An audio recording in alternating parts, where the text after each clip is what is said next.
Welcome to another edition of All Octaves with me, Val KLEINHANS. Super stoked to have Howling Giant in the building today. They're a metal band out of Nashville that is so worth paying attention to.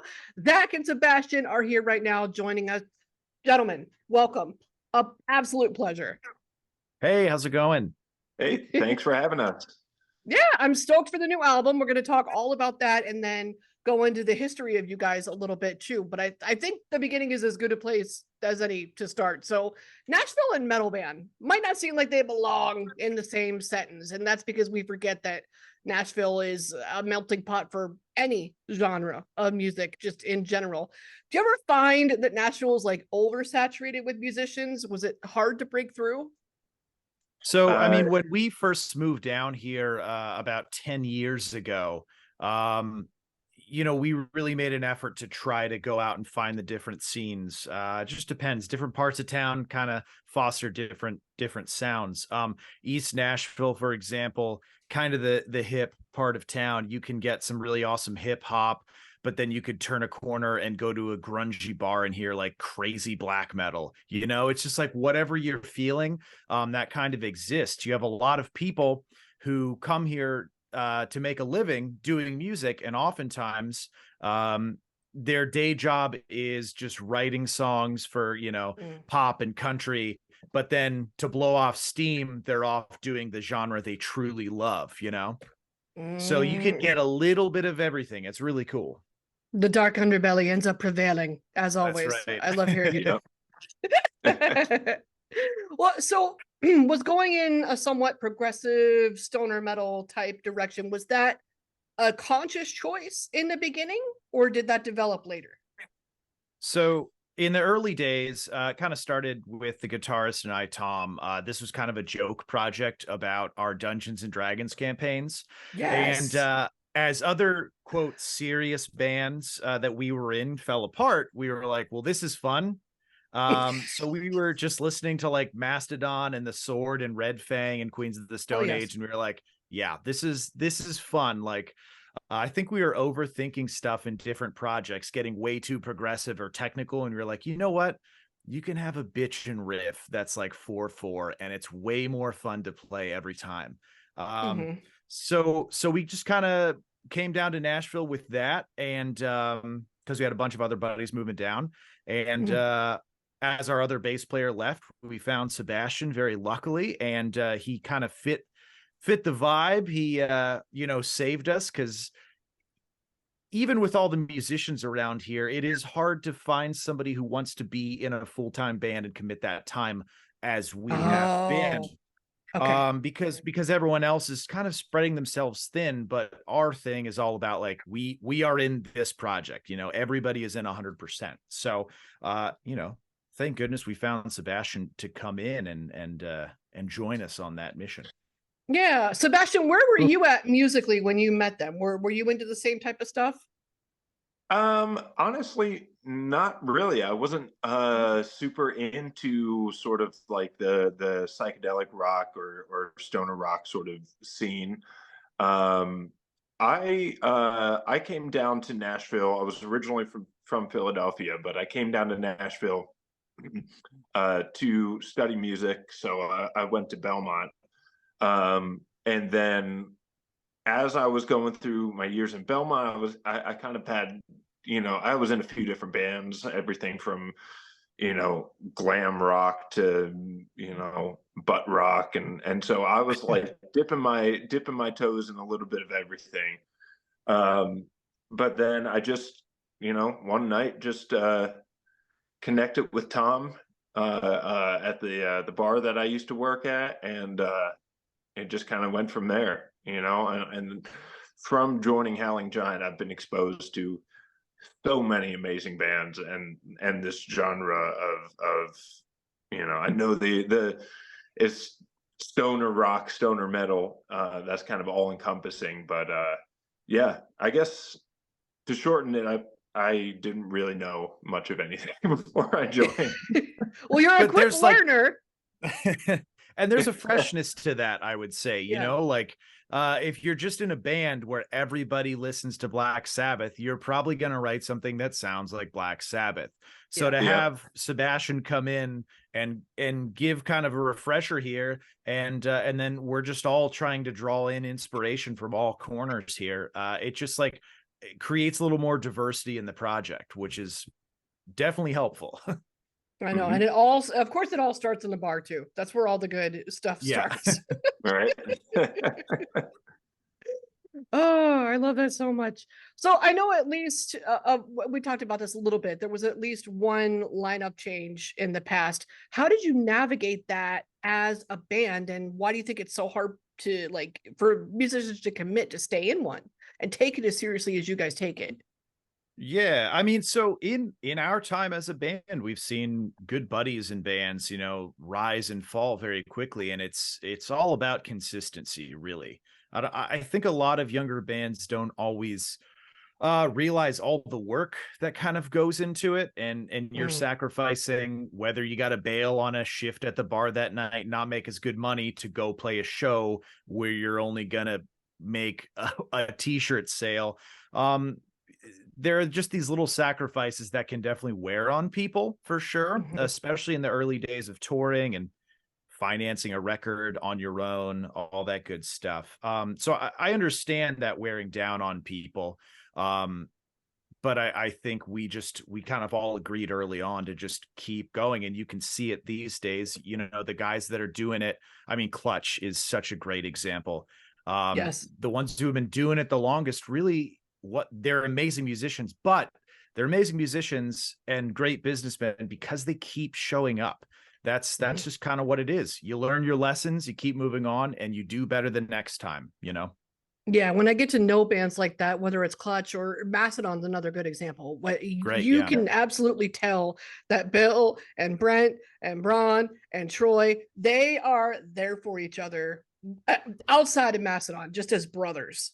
And sometimes, and I mean, I would guess if I ever had the chance to ask them, I would ask them about, you know, the name of the album escapes me, but it was Sultan's Curse or Curse of the Sultan. Anyway, that album came from a lot of struggle in their personal lives, but yet they were able to come together as brothers and sort of create that masterpiece. So I love that energy, and I appreciate hearing behind the scenes stories like that anytime we get a look into it.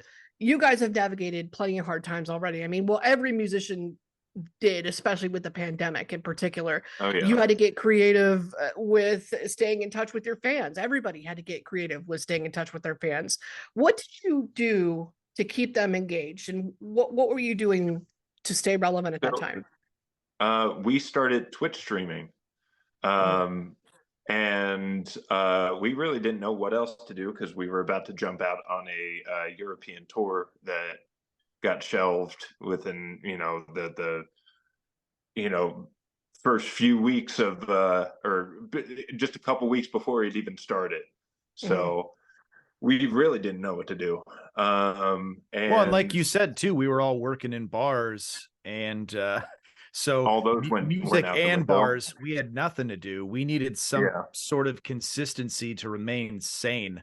And my wife, who mixes our records, is also a live sound engineer, and she helped us kind of put together a rig to stream on Twitch as a full band. We kind of saw this void where you have a lot of musicians on Twitch and they're just playing just like one musician per stream, and there weren't a lot of bands doing it. So we were like, we could hop in here and do something, and we kind of grew just a nice little tight-knit community of existing fans, but we also made new ones because we just showed up, you know, every Saturday. We did a full band stream.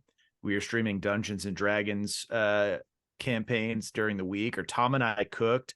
Seabass had some fireside chats every once in a while where he's just chilling on his back porch, you know, just showing up to do something and connect with people. Yeah, I love that. There's an element of personalization with that I think a lot of fans definitely like to see. Is that comfortable for you at first? Because it takes a lot to be that vulnerable.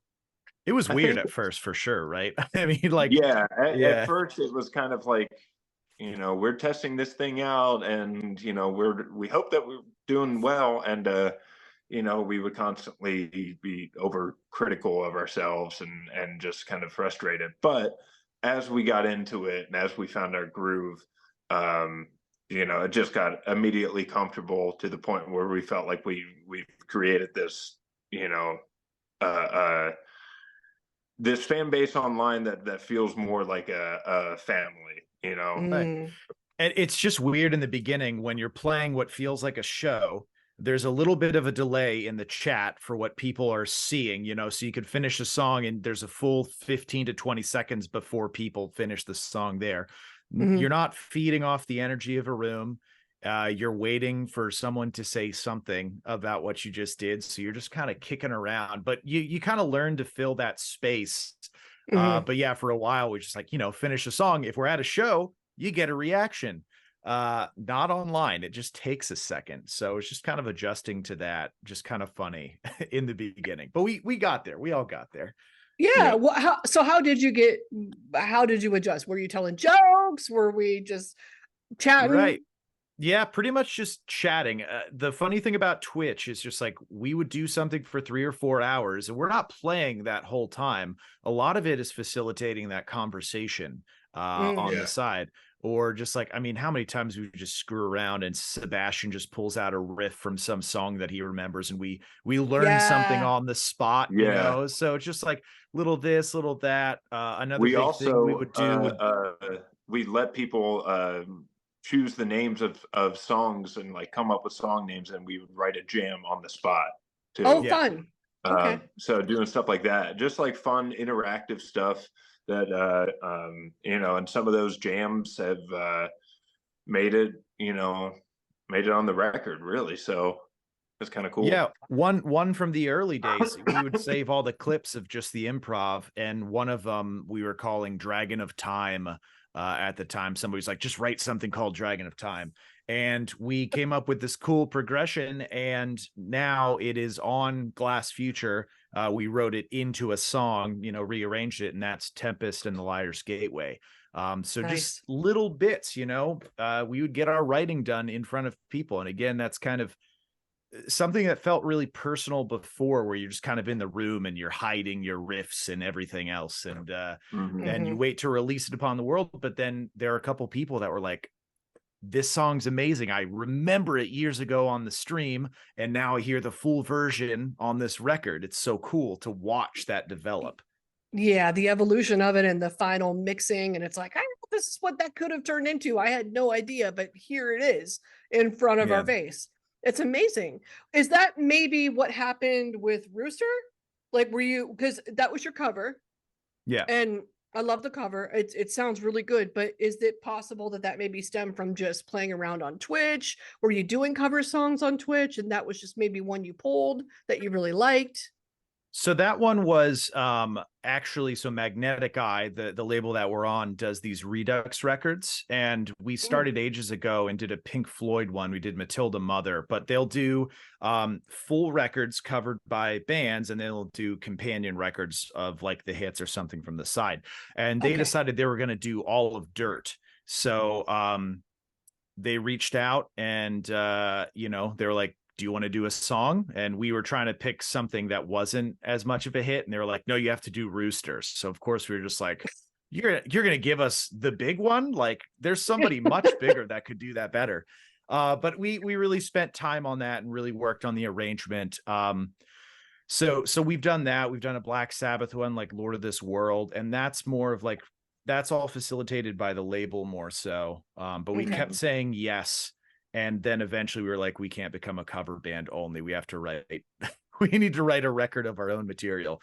So that's, you know, they were just trying to find projects and keep some of their bands busy during the pandemic as well, which is just very helpful to have something to focus that energy. So. Yeah, I can understand the logic behind that.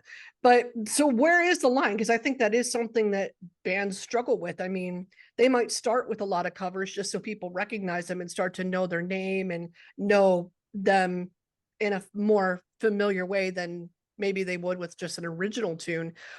Yeah. Where's the line when it comes to we're doing too many covers, or we're not doing enough covers? I think it's kind of in the live show. So for us, we keep everything pretty original on the live show, but you can kind of read a room. If we're playing to the crowd that is expecting, we could say stoner, desert, doom, whatever it is, we know that our material can kind of speak to them. But if you show up to a new spot and you have a bar crowd and they only know AC/DC, it's like, okay, we're going to play our set, but we need to throw one or two covers in there so we can grab them and they can have that familiarity. And honestly, it helps sell them on the rest of our music. Okay. One that we do quite a bit in those situations is Blue Oyster Cult's Godzilla. And that one always tends to grab people. And that was a good example of a cover that was just in the practice room. We were like, it'd be fun to play. So, okay. Yeah. Yeah. I love it. And of course, I want to hit on the latest release, Glass Future. It's out now. Give me all the goods. Tell me why we're excited about it. I know it sounds fucking amazing. So what share your thoughts, share your feelings. I'm sure you're stoked too. Well, honestly, we've been sitting on these songs for quite a while, so we're stoked for people to hear them finally, and in the way that they really should hear them.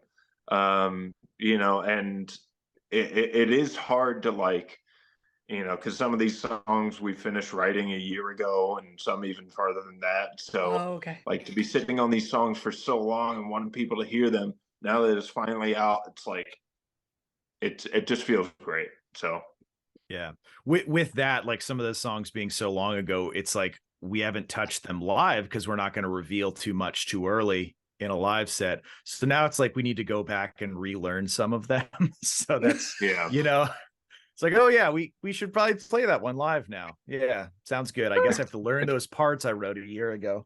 Oh yeah, we did that. So if you were going to tell a fan that wants to get to know you guys, maybe doesn't know the album yet, first track they should listen to is fill in the blank, whatever your choice is. Seabass, you got one? Because I do. It's kind of it's kind of a cop out, I guess, but I'd just say go with the first two, because really the first one is a intro track. So intro track right into Siren Song. I think that is just the perfect hook to grab somebody in. So yeah, I think Siren Song kind of displays a little bit of everything of what we're about musically. For me, I was probably going to say, I think Sunken City, it kind of hits a lot of that as well. A little bit of this, a little bit of that. There's a very anthemic, hooky chorus, groovy verse, and then like out of nowhere, like I get a little blast beat section while Tom and Seabass are just like shredding real quick, over top of Tom. Then Tom singing a super melodic line. So it's just a little bit of this, a little bit of that, I love it. I was going to say the title track, to be honest with you, because it's giving me a little bit of Deep Purple, giving me a little bit of Ghost. I was like, it's a nice little taste from my palate, and I feel like I'm kind of have a picture of what else I'm going to get into here. Is a title track, would you say maybe the crown jewel of the whole thing? I think so. I mean, it is that way. It's the title track for a reason. We usually write a song and we have like a working title, or we eventually name it after we get the lyrics down. That one actually just started as Glass Future, and we started to explore those themes. And then as all the other songs came together, we were looking for an identity for the record. That was kind of the guiding light for all the songs we were picking thematically with lyrics. And also, yeah, like you said, you do get a little here and there because the beginning is like kind of blistering speed, and then we really slow it down towards the end and we get into some like slower melodic stuff. So yeah, I mean, I'd say so. There's a lot on this record, like we were even just saying with Siren Song and Sunken City, where we kind of just throw in little bits of flavor here and there. So like any of those three, I feel like are a good indicator of what the rest of the album is about. Yeah. I know, I don't know if tour plans are in the works or not. Definitely, certainly hope they are, but in a fantasy land, let's pretend that you could create your own tour and you could Yeah. tour with anybody you want to. Who would be on that list? Who's on that bill? So we just did in May, we opened for a band called Elder. That was amazing. That was a dream from the beginning. Elder and Ruby the Hatchet. Ruby are actually label mates as well. But like the dream tour for me is I would love to open for Mastodon. For like that's the one for sure. Yeah. Yeah. I'm gonna shoot big and say maybe like Iron Maiden or something. Aim for the stars. Why not? Macedon. I mean, both Right. of them put on an incredible. I've seen both live. They're both Yeah. incredible, and I'm like, that makes sense. Well, musically, I think Macedon makes even more sense, and I would definitely love to see that. So, what is next for the band? What are you looking forward to? So we are about to hit the road next week, starting November 3rd. We are going out for about 2.5 weeks. We literally just got back from Europe and we're just taking a second to ship the records to people and then we're taking off. Yeah. We're hitting as many markets as we can in the South to just kind of avoid some of the, the North as we get into winter and things get treacherous on the roads. But for us in Minnesota, damn it. we will be your way for sure. We've been, we love, when we go through Minneapolis, like First Ave, we've been playing every time. That venue rules. Yeah. I think that we're gonna try to hit every bit of the US and into Canada spring of next year. So we'll probably anything that we're not getting in the South here, we will spread out in the spring and do as much as we can. And then I think we're going to try to head back to Europe next year as well. So it's really just about getting out there, playing as much as we can, playing everywhere. So everyone has a chance to see what we got. And then it's just time for another record. So it's just like starting to get in that cycle. And it's good to be back in that for sure. Yeah, definitely. Was this past time in Europe? Was that your first time in Europe? Or Yes. Yeah. Oh, okay. What were the Yeah, very initial first time. reactions? I mean, it's amazing. Yeah, it was just honestly amazing. The fans there are just so great. And just the fact that we're traveling to another continent and there's still people showing up to our shows is just, such a blessing, and it blows my mind.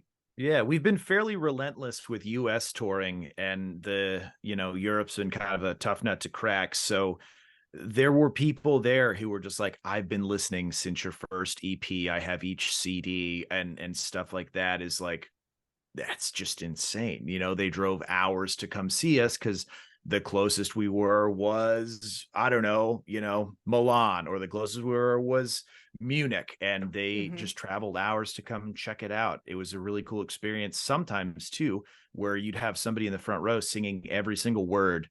And then, they come to the merch and they barely speak like any English. It's like, that's amazing that you basically learned English for our songs. And to talk to us like, oh my gosh. And they're yeah.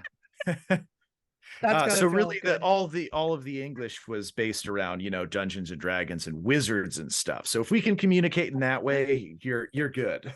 We're good. World of Warcraft, I'm sure he's up in there too. Like, definitely. Oh, yeah. 100%. Yeah.